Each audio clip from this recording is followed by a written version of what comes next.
हाँ तो देखिए हमारा वही प्राइड का टॉपिक चल रहा था, जिसमें मैंने तुम्हें सिक्कों के बारे में बताया था, एक सिक्के के बारे में, दो सिक्कों के बारे में और तीन सिक्कों के बारे में। मैंने तुम्हें तीन सिक्कों के बारे में तो पहले ही बता दिया है। अब मैं इसमें तुम्हें ये बताती हूँ कि पासों के क्वेश्चन आते तो वो किस प्रकार से हल किए जाते हैं। जैसे मैंने बोला तुमसे कोई एक पास है, एक पास है, तो उस पर तुम्हें पूछेगा कि किसी भी पासे को उछालने पर उस पर समअंक आने की प्रायिकता बताओ, या फिर विषम अंक आने की प्रायिकता बताओ, या फिर 2 से बड़ा होने की प्रायिकता, या फिर 5 से बड़ा होने की प्रायिकता, 3 से छोटा होने की प्रायिकता। ऐसे तुमसे वो कोई सा भी क्वेश्चन पूछ सकता है। तो हमें पता है एक पासा है, तो वो बोलेगा, मैं लिख देती हूँ पहला क्वेश्चन। उसने बोला माना किसी पासे को उछाला जाता है, तो उस पासे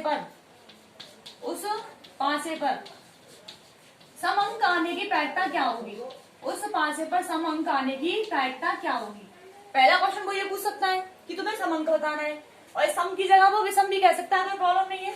अगला हो सकता है कि उस पासे पर जो अंक आए वो 2 से ठीक बड़ा हो, 2 से ठीक बड़ा हो, उसकी क्या प्रायिकता होगी। या फिर तीसरा हो सकता है कि वो 2 का गुणज हो, उसकी प्रायिकता बताओ कितनी होगी। तो ऐसे वो तुमसे कोई सा भी क्वेश्चन पूछ सकता है, और यहाँ पे वो केवल एक पासे के लिए पूछ रहा है। तो प्रश्न कहेगा वो किसी पासे को उछालने पर उस पासे पर अंक का सम होने की प्रायिकता बताओ, या फिर पूछ सकता है 2 से ठीक बड़ा होने की प्रायिकता, या फिर 2 का गुणज होने की प्रायिकता क्या होगी। तो हमें पता है इसके लिए क्या लिखनी पड़ेगी, पहले हमें कुल घटनाएं। तो हमें पता है कुल घटनाएं कौन कौन सी हो सकती है। किसी भी पासे को जब तुम उछालोगे तो उस पे 1 आ सकता है, 2 आ सकता है, 3 आ सकता है, 4 आ सकता है, 5 आ सकता है और 6 आ सकता है, क्योंकि केवल यही घटना तो होती है उसमें केवल। तो इसमें कुल घटनाएं कौन कौन सी होंगी, 1 हो सकता है, 2 हो सकता है, 3 हो सकता है, 4, 5, 6। मतलब कितनी घटनाएं हो चुकी है, 6 हो चुकी है। तो कुल घटना होंगी हमारी कितनी, 6। ठीक है। अब वो प्रश्न पूछ रहा क्या, पहला पूछ रहा माना कि वो कि उस पासे पर सम अंक आने की प्रायिकता बताओ। क्या पूछ रहा है, सम अंक का होने की प्रायिकता, सम अंक आने की प्रायिकता। अब तुम्हें देखना है कि उन 6 में से सम अंक कौन कौन सी स्थितियों में हो सकता है। तो हमें पता है स्थितियां कौन कौन सी है इसमें, 1, 2, 3, 4, 5, 6 कौन कौन सी है, 1, 2, 3, 4, 5, 6। हमें देखना है कि अनुकूल घटना चाहिए, तो अनुकूल घटना के लिए कौन सी स्थिति होनी चाहिए, समअंक वाली। तो हमें पता है एक कैसा अंक है विषम, तो ये तो हमारी अनुकूल घटना में शामिल नहीं होगा। और 2 क्या है, समय, ठीक है, ये नहीं है, ये समय, और ये भी समय। मतलब इसके लिए अनुकूल घटनाएं कितनी हो गई, 3 हो गई। कौन कौन सी, 2, 4, 6। तो यहाँ पे लिखोगे क्या, अनुकूल घटनाएं, ये कितनी होंगी इसके लिए, 3। और 3 कौन कौन सी होंगी, एक तो 2 है, एक 4 और एक 6। तो अनुकूल घटनाएं हो गई इसके लिए 3। और हमें पता है कुल घटनाएं कितनी है, 6। और ये पता है हमें प्रायिकता क्या होती है, प्रायिकता का सूत्र क्या होता है, प्रायिकता बराबर अनुकूल घटना बटे कुल घटना। ये हमारा सूत्र है, इसको कल पढ़ गया है, पी ऑफ की बराबर अनुकूल घटना बटे कुल घटना, प्रोबेबिलिटी ऑफ बराबर favourable condition upon total conditions. बताओ तो अनुकूल घटनाएं कितनी है हमारी, इसमें 3, और कुल घटनाएं कितनी है, 6। तो मतलब कितना होगा, 1/2। तो इसकी प्रोबेबिलिटी कितनी हो जाएगी, 1/2। और इसमें वो तुम्हें समअंक की बजाय विषमांक भी पूछे तो भी घटनाएं कितनी प्रायिकता होगी, उसके लिए 1/2। अगला क्वेश्चन है उसका, 2 से ठीक बड़ा अंक आने की प्रायिकता, 2 से ठीक बड़ा अंक। तो 2 से ठीक बड़ा अंक कौन कौन सा हो सकता है हमारा, 2 से ठीक बड़ा मतलब कि 2 को शामिल नहीं करना है, 2 से बड़ा ही लेना है तुम्हें। तो कौन कौन सी स्थितियां होंगी, 3 हो सकता है, 4 हो सकता है, 5 हो सकता है और 6 हो सकता है। 4 हो गई। तो अनुकूल घटनाएं कितनी हो गई इसके लिए, 4। अनुकूल घटना कितनी, अनुकूल घटना बराबर कितनी, 4। और कुल घटना कितनी, 6 ही है हमारी। तो ये प्रायिकता कितनी हो जाएगी इसकी, 4/6, मतलब कि 2/3। तो इसकी प्रोबेबिलिटी कितनी हो जाएगी, 2/3। अगला है हमारा तीसरा क्वेश्चन है इसका ही कि उस अंक के 2 का गुणज होने की प्रायिकता, जो भी प्रायिकता मतलब जो भी सिक्का पासा उछालोगे उस पर जो अंक आएगा वो 2 का गुणज होना चाहिए। तो तीसरा है हमारा 2 का गुणज होने की प्रायिकता। बताओ तो इसके लिए अनुकूल स्थितियां कौन कौन सी हो सकती हैं, अनुकूल स्थितियां, अनुकूल घटना। कौन कौन सी हो सकती है? दो का गुणज। तो बताओ दो स्वयं दो का गुणज है कि नहीं? तो एक तो दो हो गया हमारा। अगला क्या हो सकता है? तीन हो नहीं सकता क्योंकि तीन तो दो का गुणज है ही नहीं है। अगला क्या होगा इसके लिए? फिर चार, क्योंकि चार तो दो का गुणज है। अब चार, पांच हो नहीं सकता, तो फिर अगला क्या होगा? छह।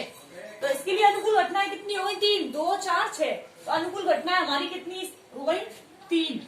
और कुल कितनी है हमारी? कुल घटनाएं हैं छह। तो प्रायिकता कितनी होगी? 3/6, मतलब कि 1/2। और इसमें एक प्रश्न पूछा जाता है। अब वो प्रश्न क्या होता है उसको देखो एक बार ध्यान से। वो होता है कि उस पासे पर अभाज्य संख्या आने की प्रायिकता। क्या बोलेगा? अभाज्य संख्या आने की प्रायिकता। तो बताओ अभाज्य संख्याएं हैं ये, तो अभाज्य संख्याओं को देखना है। तो ये चौथा हो गया हमारा अभाज्य संख्या होने की प्रायिकता। और ये भी पता है कि शुरुआत में पहला अंक 1, 2, 3, 4, 5, 6। अब इनमें देखना है तुम्हें कि अभाज्य संख्याएं कौन कौन सी हो सकती हैं। तो बताओ सबसे पहला क्या है हमारा? वन। तो अभाज्य संख्या की परिभाषा क्या होती है वो देखो पहले। ऐसी संख्या जिनमें एक तथा स्वयं के अतिरिक्त किसी अन्य संख्या का भाग ना जाए, वो संख्या कौन सी होगी? हमारी अभाज्य संख्या है। और मैंने इसको तुम्हें पहले भी बताया कि अभाज्य संख्याओं में किसको शामिल करते हैं, किसको शामिल नहीं करते हैं। तो सबसे पहला है हमारा एक। तो एक को देखना है एक अभाज्य संख्या है अथवा नहीं। तो ये ध्यान रखना, एक को कभी भी अभाज्य संख्या नहीं माना जाता है। एक को अभाज्य संख्याओं में काउंट नहीं करते हैं। अगला है हमारा दो। बताओ दो कैसी है? दो में केवल दो का भाग जाता है और एक का चला जाता है। तो दो हमारी कैसी संख्या हो गई? अभाज्य संख्या। अगली तीन। तीन भी कैसी है हमारी? अभाज्य संख्या। चार तो अभाज्य नहीं है क्योंकि इसमें दो का भाग जा रहा है, तो इसको छोड़ो। पांच कैसी है? पांच भी अभाज्य है। और छह कैसी है? अभाज्य नहीं है, मतलब कि भाज्य। तो इसके लिए अनुकूल घटनाएं कितनी हो जाएंगी? अनुकूल घटनाएं, इसके लिए अनुकूल घटना होगी तीन। कौन कौन सी? दो, तीन और पांच। तो मतलब अनुकूल घटनाएं हो गई हमारी कितनी? तीन। और कुल घटनाएं कितनी चल रही है पहले से ही? कुल घटनाएं हमारी 6। तो प्रोबेबिलिटी कितनी होगी इसकी? 3/6, मतलब कि 1/2। तो ये ध्यान रखना है हमें कि कोई भी पासा उछाल रहे और उस पासे पर अभाज्य संख्याओं के बारे में तुमसे पूछा जाए कि उस पासे पर अभाज्य संख्या का आने की प्रायिकता या फिर अभाज्य अंक आने की प्रायिकता क्या होगी। तो ये ध्यान रखना है कि एक को तुम्हें ना तो अभाज्य में शामिल करना है, इसको केवल अभाज्य संख्या देखनी है तो 2, 3 और 5 को ही लेना है अभाज्य संख्याओं में। एक को अभाज्य संख्या में शामिल नहीं करना है। तो इसके लिए प्रोबेबिलिटी कितनी हो जाएगी इसकी? 1/2। इस प्रकार से तुम इन सारे प्रश्नों को कर सकते हो। ये हमारा एक पासे का क्वेश्चन हो चुका। अब इसमें हमारी अगली स्थिति आती है दो पासों के लिए। मतलब कि या तो दो पासों को एक बार उछाल दिया जाए या फिर एक पासे को ही कितनी बार उछाल दिया जाए? 2 बार। तो इसमें तुमसे पूछेगा वो कि किन्हीं दो पासों को एक साथ उछाला जाता है या फिर किसी एक पासे को 2 बार उछाला जाता है। तो उस पासे पर या फिर उन पासों पर दोनों अंकों पर समअंक आने की प्रायिकता क्या होगी? या फिर दोनों पासों पर समान अंक आने की प्रायिकता क्या होगी? या फिर दोनों पासों के अंकों का योग 6 से अधिक आने की प्रायिकता, 5 से कम आने की प्रायिकता, 12 से अधिक आने की प्रायिकता। ऐसा कुछ भी तुमसे वो प्रश्न पूछ सकता है। तो अब ये ध्यान रखना है कि दो पासों के लिए पूछेगा वो प्रश्न। तो जैसे मैं एक क्वेश्चन लिख देती हूँ इसमें कि कोई दो पासों को उछाला जाता है तो उन दोनों पासों पर क्या बोलते हैं वो? दोनों पासों पर समान अंक आने की प्रायिकता क्या होगी? क्या पूछ सकता है? दोनों अंकों पर समान अंक आने की प्रायिकता क्या होगी? दोनों अंकों पर समान अंक आने की प्रायिकता। और दूसरा पूछ सकता है वो दोनों अंकों का योग, दोनों अंकों का योग 5 से, दोनों अंकों का योग 8 लिख देती हूँ, 8 नहीं 7 लिख दो, 7 आने की प्रायिकता क्या होगी? और अगला पूछ सकता है वो तीसरा, दोनों अंकों का विषम होने की प्रायिकता क्या होगी? विषम होने की प्रायिकता क्या होगी? तो ऐसे वो तुमसे कितना भी कोई भी क्वेश्चन पूछ सकता है। तो पहले हमें इसके लिए देखना होगा कि दो पासों को उछालने पर कुल कितनी घटनाएं बन सकती हैं। और वो घटनाएं बनेंगी तो वो किस हिसाब से बनेंगी।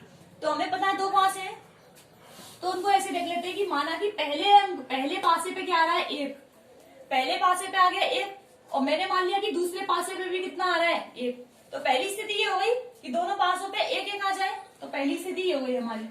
अगली हो सकती है कि पहले पे 1 आ जाए, दूसरे पे कितना आ जाए 2 आ जाए, 2 स्थिति।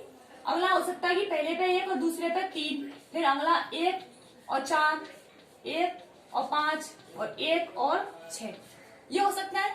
एक पे आ जाए 1, मतलब पहले पे 1 1 आता जाए और दूसरे पे चेंजेबल है 1 2 3 4 5 6, ऐसा कुछ भी हो सकता है। 7 तो तुम लोगे नहीं क्योंकि पासों पे 7 अंक होता ही नहीं है, तो पहली स्थितियां ये हो सकती है। और इसके अलावा ये भी हो सकता है कि पहले पे आ जाए 2 और दूसरे पे आ जाए कितना 1, ऐसे हो सकता है कि पहले पे 2 आ जाए, दूसरे पे फिर से 2 आ जाए, ऐसे हो सकता है पहले पे 2 फिर 3 फिर 2 4 2 5 और 2 6, ये हो सकता है।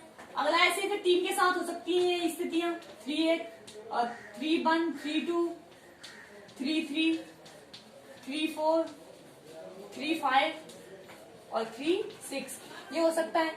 ऐसे ही फिर 4 1 4 2 4 3 4 4 4 5 4 6, अगला हो सकता है 5 1 5 2 5 3 5 4 5 5 5 6, अगला 6 के साथ में भी ऐसा ही हो सकता है कि पहले पे 6 आ जाए, दूसरे पे 1, फिर 6 2 6 3 6 4 6 5 6 6। अब ये हमारी सारी स्थितियां हो सकती है, इनके अलावा और कोई स्थिति नहीं बन सकती।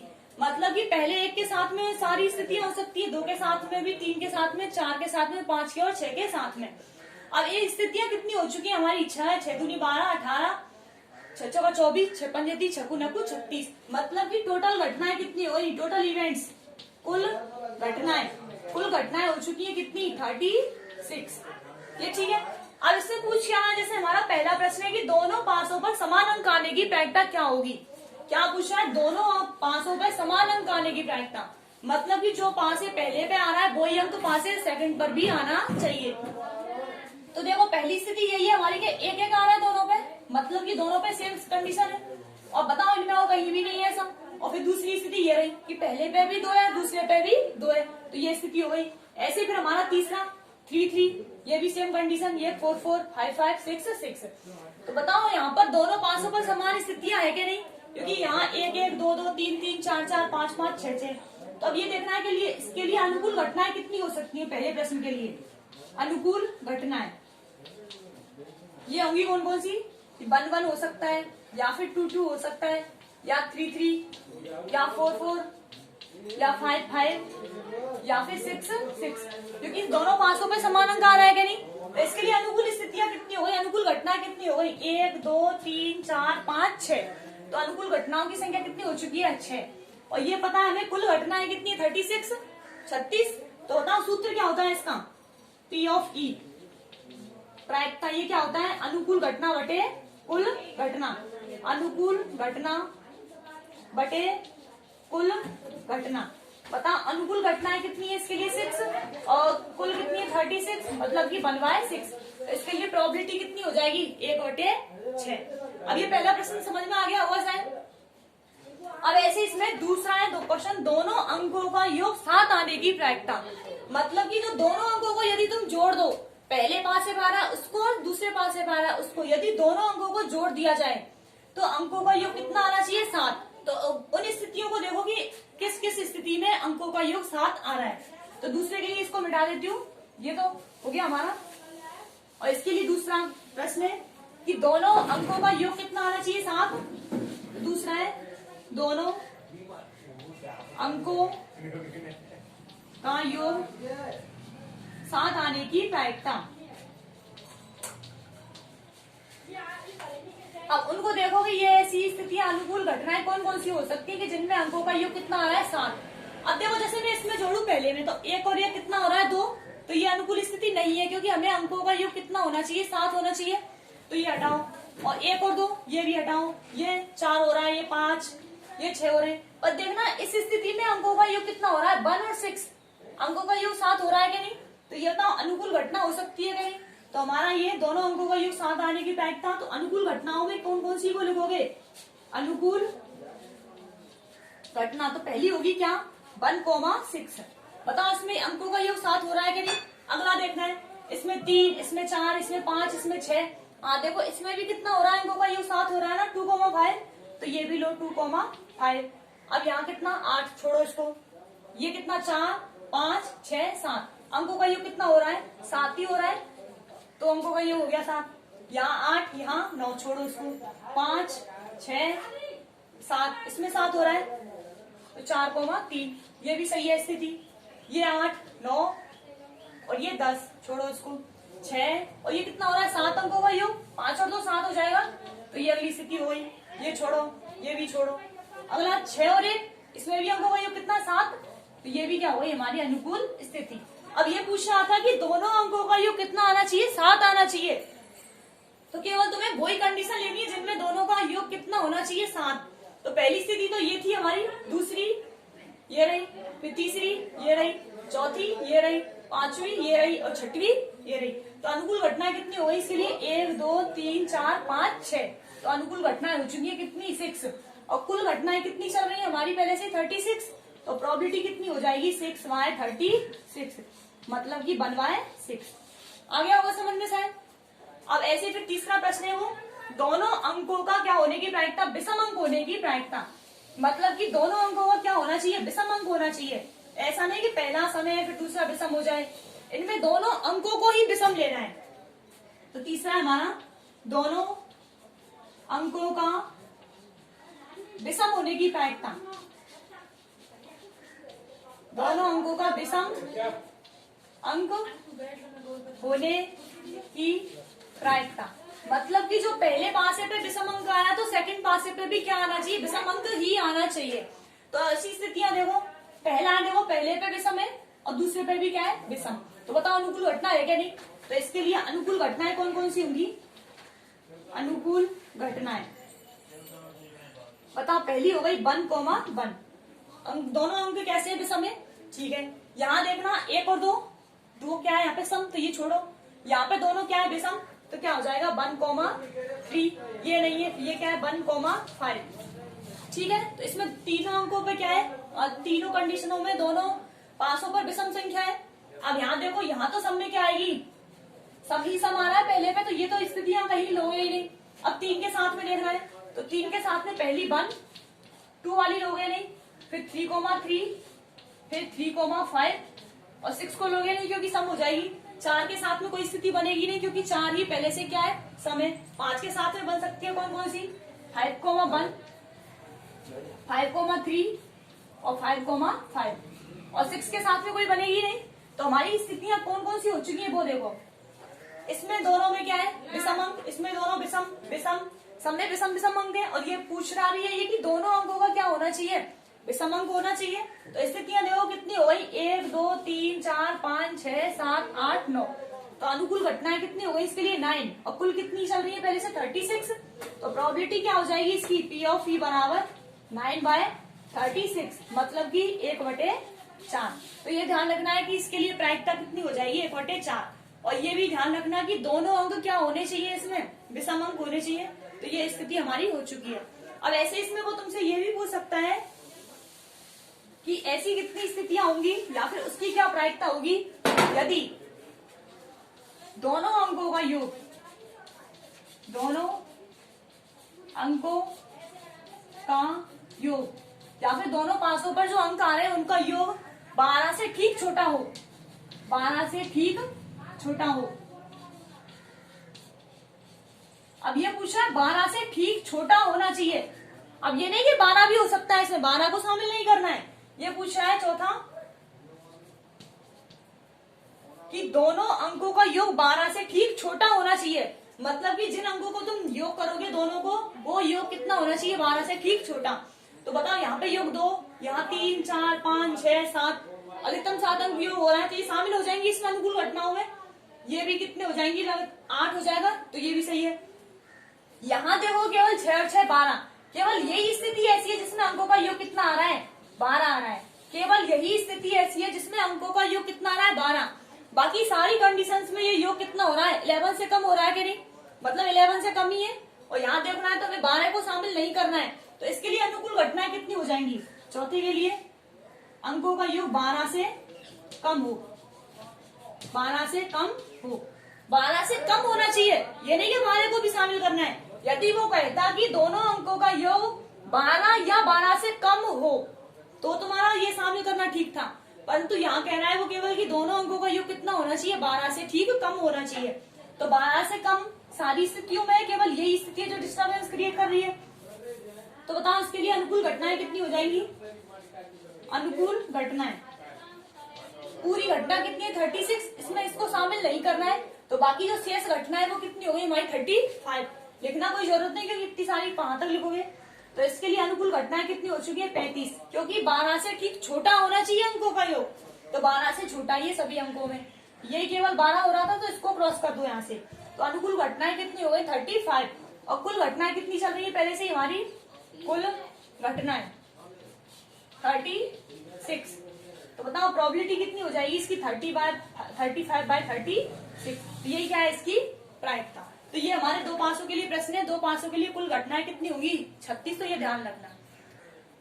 अब इसी में वो क्वेश्चन पूछ ले तुमसे और कि दोनों पासों के योग का 6 का गुणज होने की प्रायिकता क्या होगी, मतलब कि दोनों पासों को देखना है, दोनों पासों पर जो अंक आ रहे हैं उनका योग करना है, उस योग में 6 का गुणज होने की प्रायिकता तुम्हें बतानी है।